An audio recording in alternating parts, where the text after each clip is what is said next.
Has begun. Hey guys, it's you.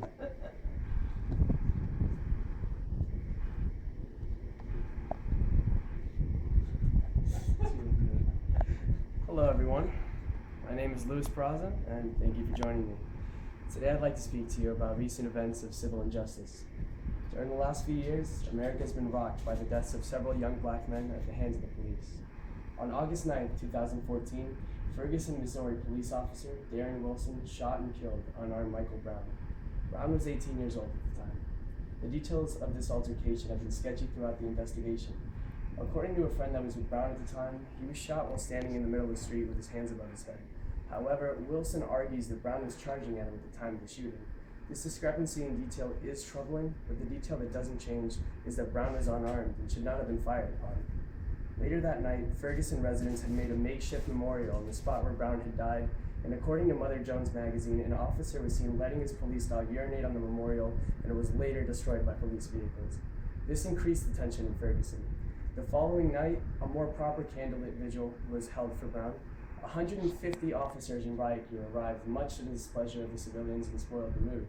Shortly after that, the situation turned violent. A riot incited as members of the community were seen looting businesses, vandalizing vehicles, and confronting officers. The unrest was kept quiet for a while until the decision to not indict Officer Wilson was handed down on November 24th. Timbers flared again, but not just in Ferguson this time. There were scenes of protesting seen throughout the country in places like Chicago, Los Angeles, New York, and Boston. The main area of protest was still Ferguson, as once again the civilians were seen setting fire to cars and looting buildings.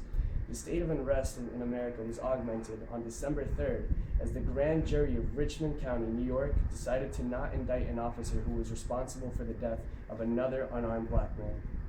Eric Garner was placed in a chokehold during an arrest by Daniel Pantaleo on July 17, 2014. Garner went to the ground and, according to a video taken at the scene, was heard several times saying that he could not breathe. The officer did not ease up and Garner went unconscious. He would remain that way until pronounced dead in the hospital an hour later.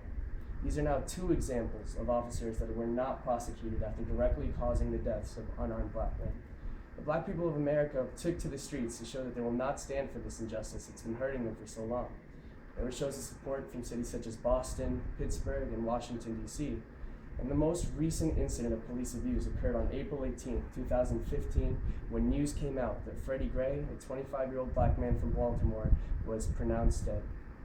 Gray was arrested 6 days earlier in seemingly good health, but during his transport in a police vehicle, he sustained serious injuries to his neck and spinal cord and went into a coma that ultimately he would not wake up from. Police actions directly resulted in the death of another black man. This incident once again engulfed the nation in protests. Baltimore became a battleground as people were fed up with his unfair treatment. They clearly voiced their opinions with protests and riots. Unafraid of what the police would do, civilians decimated the town in a crime of passion. A state of emergency was placed on Baltimore by its governor, and it would not be lifted until weeks later when news came down that the state would pursue legal action against the 6 individuals that were responsible for Gray's death. This was a small victory for the people of America, but it was too big of a price to pay as Gray's life was already lost.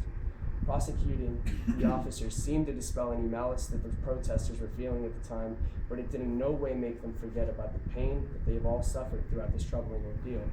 Incidents of police brutality like these are way too common, and the only way to minimize them is to let the world know.